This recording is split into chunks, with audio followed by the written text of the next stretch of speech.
Halo, saya Musohar. Saya akan menampilkan video bimbingan konseling kelompok dengan teknik sosiodrama. Berikut videonya. Di video ini, kita bersama-sama belajar mengenai teknik sosiodrama yang bisa digunakan dalam kegiatan bimbingan dan konseling. Jadi, sebenarnya apa sih sosiodrama itu? Jadi, sosiodrama adalah teknik permainan peran atau role playing yang ditujukan untuk memecahkan masalah sosial yang timbul dalam hubungan antara manusia dan juga digunakan untuk memperoleh informasi dan pemahaman terhadap berbagai masalah, baik itu karir, sosial, belajar, maupun pemahaman tentang pribadi siswa itu sendiri. Selanjutnya adalah ciri-ciri dari sosiodrama. Ciri-cirinya ada 4, yaitu yang pertama, merupakan peniruan dari situasi yang sebenarnya.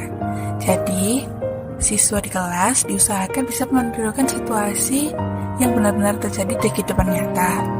Yang kedua, membahas tentang masalah sosial. Sosiodrama membahas tentang masalah-masalah yang biasa dihadapi oleh siswa. Yang ketiga, peranan dimainkan oleh siswa. Jadi, dalam sosiodrama, peran yang ada di dramanya semuanya dimainkan oleh siswa. Yang keempat, pemecahan masalah dan pengambilan keputusan. Dalam sosiodrama, di akhirnya harus ada hasil, yaitu pemecahan masalah dan pengambilan keputusan yang tepat oleh siswa. Untuk tujuan dari sosiodrama sendiri adalah untuk meningkatkan keterampilan siswa akan tingkah laku dan cara hidup. Di sini kita melihat dari sudut pandang karir. Diharapkan setelah dilakukan sosiodrama, siswa bisa memiliki tingkah laku dan cara hidup yang akan mendukung sukses karir siswa di masa depan. Kemudian ada fungsi sosiodrama. Fungsi sosiodrama ada 3. Yang pertama, memberi kesempatan kepada siswa untuk berperan aktif, baik dalam memerankan maupun dalam mengamati. Yang kedua, ada menghidupkan suasana kelas. Suasana kelas menjadi lebih bersemangat karena perhatian siswa tertuju kepada drama yang sedang dimainkan. Yang ketiga, siswa dapat menghayati suatu peristiwa. Jadi dari peristiwa tersebut, siswa jadi mudah memahami, membandingkan, menganalisis, serta mengambil kesimpulan berdasarkan pemahaman. Selain itu, melatih siswa untuk berpikir kritis dan sistematis. Setelah mengetahui konsep dasar dari sosiodrama, sekarang kita menuju ke prosedur pelaksanaan. Sebelumnya, Assalamualaikum warahmatullahi wabarakatuh. Waalaikumsalam warahmatullahi wabarakatuh. Selamat sore teman-teman. Saya ucapkan terima kasih telah hadir di kegiatan hari ini. Untuk lebih lanjutnya, sebelum memulai kegiatan hari ini, ada yang mau memimpin doa? Saya apa? Oh ya, silakan. Sebelum kita melakukan kegiatan ini, alangkah baiknya kita berdoa menurut agama dan kepercayaan masing-masing. Berdoa mulai. Selesai. Dari teman-teman ada yang tahu nggak kita kumpul di sini itu mau membahas tentang apa? BKP. BKP ya. BKP Pak. Ada yang tahu tentang pengertian bimbingan konseling kelompok atau BKP? Saya Pak. BKP merupakan memecahkan masalah kelompok dengan memiliki tujuan. Ada lagi? Penyelesaian masalah secara kelompok. Oke. Jadi pengertian BKP itu sebenarnya pemecahan masalah secara kelompok tapi menggunakan dinamika. Itu. Oke, selain pengertiannya ada juga tujuannya. Untuk tujuannya, ada yang tahu tujuan dari bimbingan konseling kelompok atau BKP? Apa? Mampu berbicara Ya, mampu berbicara di depan orang banyak. Ada lagi? Ya Pak, Ya. mampu mengeluarkan pendapat Pak, ide, saran, tanggapan pada orang banyak Pak. Ya. Ada lagi? Ya. belajar menghargai pendapat orang lain. Ya, belajar menghargai pendapat orang lain. Ada lagi? Bertanggung jawab atas pendapat yang digunakan. Bertanggung jawab atas pendapat yang diungkapkan ya. Ini kabupaten. Oh ya. Selain dari tujuan itu, di bimbingan konseling kelompok juga ada yang namanya asas, yaitu nilai-nilai yang harus kita terapkan di BKP ini. Yang pertama ada asas kerahasiaan. Asas kerahasiaan itu apa sih? Ya, apa yang kita bicarakan di sini itu jangan sampai keluar atau terdengar dari orang lain.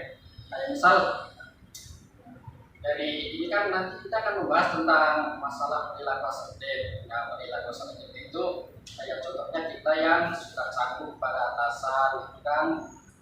Jadi misal nih kita udah punya kerjaan, terus dikasih kerjaan tambahan. Karena atasan kita tahu kita orangnya gak enakan, akhirnya dipaksain tuh. Gitu. Jadi pembahasan seperti itu jangan sampai keluar. Terus yang kedua ada asas keterbukaan. Jadi kita itu harus terbuka nih. Kita punya unek-unek apa nih? Harus disampaikan di sini biar semuanya itu lega. Terus asas kesukarelaan. Asas kesukarelaan itu ya kita itu berpendapat sesuai dengan hati kita tanpa paksaan. Kamu harus pendapat enggak. Jadi kalau kalian punya pendapat apa ya disampaikan aja di sini. Terus selanjutnya asas kenormatifan. Asas kenormatifan itu ya apa yang kita bahas nggak boleh keluar dari nilai-nilai normatif. Tuh. Oke, selanjutnya sebelum lebih lanjut lagi, kita kan belum kenalan ya, katanya tak kenal sama kata saya. Oke. Ya nanti untuk kenalannya muter saya kasih contoh ya. Misal saya Musoleh, di samping saya ada Mas Irwan. Nah, tadi dari Mas Irwan itu nyebut nama saya dulu, terus disambung. Oke, bisa dicoba dulu ya. Siapa? Oke, perkenalkan nama saya Musoleh. Di samping saya ada Irwan. Nah, sebut dulu nama Mas. Ya, Musoleh, Mas Irwan, terus sampingnya itu. Jadi dari awal perkenalkan nama saya Musoleh. Di samping diri saya ada Oke, saya Irwan. Samping diri saya. Oke, sampingnya Irwan, saya Diki, di samping saya. Musoleh, Irwan, Diki, dan saya Andri samping saya. Musoke, Irwan, Diki, Andri, saya Radias, di samping saya ada. Musoke, Irwan, Diki, Andri, Radias, saya Alfian, dan di samping saya Musoke, Irwan, Diki, Andri, Radias, Alfian, dan saya Asri. Dan di samping diri saya ada Musoke, Mas Irwan, Mas Diki, Mas Andri, Mas Radias, Alfian, Asri, dan saya Bella. Samping saya. Oke teman-teman, sebelum lebih lanjut nanti kita akan membahas tentang hubungan konseling kelompok dengan teknik sosiodrama.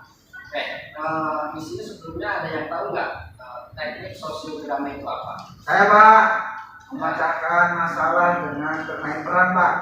Oh ya, ada lagi nggak? Membacakan masalah dengan permainan drama. Oh, oke.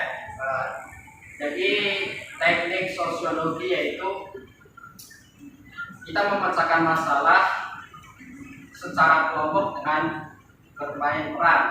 Jadi nanti itu ada dramanya. Jadi untuk dramanya itu nanti kita bagi tugas. Ada yang bermain drama dan juga ada yang sebagai pengamat. Oke. Dan nanti untuk yang bermain drama nanti yang sebagai di sini kan judulnya itu perilaku asertif ya. Jadi sebagai atasan sama karyawan. Nah, nanti untuk atasannya saya tunjuk Pak Diki, terus karyawannya Alfian, nanti yang berlima ini sebagai pengamat. Oke. siap Pak, siap. Mohon maaf Pak, apa betul tadi Bapak manggil saya ya Pak? Iya betul ya, saya akan manggil kamu ke sini karena saya ada meeting di luar kota dalam 1 minggu ini. Tolong pekerjaan saya kamu handle dulu ya. Saya sih ingin memprioritaskan kerjaan yang Bapak kasih tambahan ini ya Pak. Cuman yang saya khawatirkan takutnya kerjaan utama saya itu terganggu gitu loh Pak. Oh, pekerjaan ini tidak harus selesai minggu ini ya? Oh gitu ya Pak. Gimana kalau Senin depan saya kerjakannya gitu Pak? Bisa nggak Pak? Oke, silakan. Oh ya udah, saya akan kerjakan di hari Senin depan ya Pak. Oke. Terima kasih ya. Ya sama-sama Pak. Izin keluar ya Pak. Ya, silakan. Teman-teman dari drama yang tadi diperankan oleh teman kalian, sebagai pengamat pertama, apa coba yang dapat diberikan atau penilaiannya? Setelah saya mengamati drama tadi itu bahwa perilaku asertif dapat menciptakan hubungan yang jujur dengan orang lain, khususnya akan kerja dan atasan. Ada lagi nggak? Kalau dari saya setelah mengamati drama tersebut, bahwa kita dapat memahami dan mengenali perasaan sendiri. Ada lagi? Saya Pak, menurut saya setelah mengamati drama ini, walaupun atasan sedikit memaksa, tapi dari komunikasi yang baik akan mendapatkan kepercayaan diri dan harga diri Pak. Oke. Ada lagi nggak? Cukup Pak. Cukup. Oke. Ada lagi? Saya Iya. Ada lagi. Kalau menurut saya, setelah mengamati drama tadi, dapat menciptakan win-win solution atau sama-sama menang. Oke, itu dari pengamatan kalian semuanya benar. Oke, sehingga nanti ketika kita mempunyai perasaan yang gak enak sama atasan atau teman, itu kan kalian bisa berbicara tentang perilaku asertif, menggunakan perilaku asertif di mana pembicaraan itu ya kita menolak tapi dengan tolakan halus dan tidak menyakiti orang lain. Oke, setelah ini kita berbicara tentang PMP3-nya ya. Apa sih yang kalian dapat setelah ikut di kegiatan hari ini? PMP3 ada yang mau ini?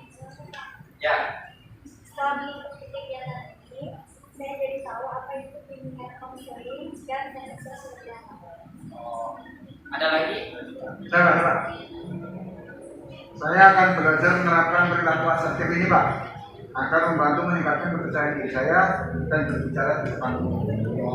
Saya Pak, setelah mengikuti kegiatan ini, menurut saya jadi tahu sangat penting mengetahui perilaku asertif bagi pekerja serta seperti kami ini.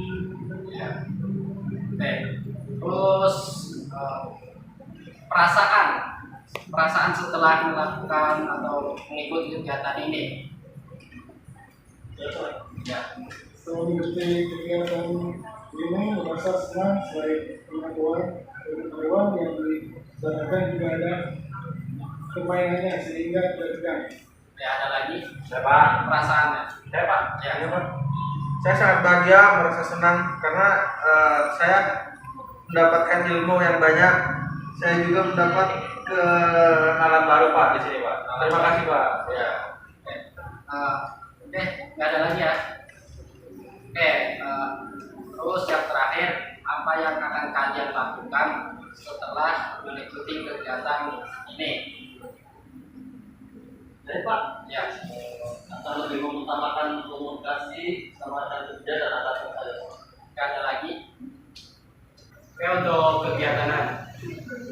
untuk kegiatan hari ini telah selesai mulai dari pertama sampai hingga akhir. Mohon maaf ya, nanti bisa ada pembahasan yang lebih menarik, nanti kita akan diskusikan di pertemuan selanjutnya. Oke, sebelum mengakhiri kegiatan ini, ada yang mau memimpin doa?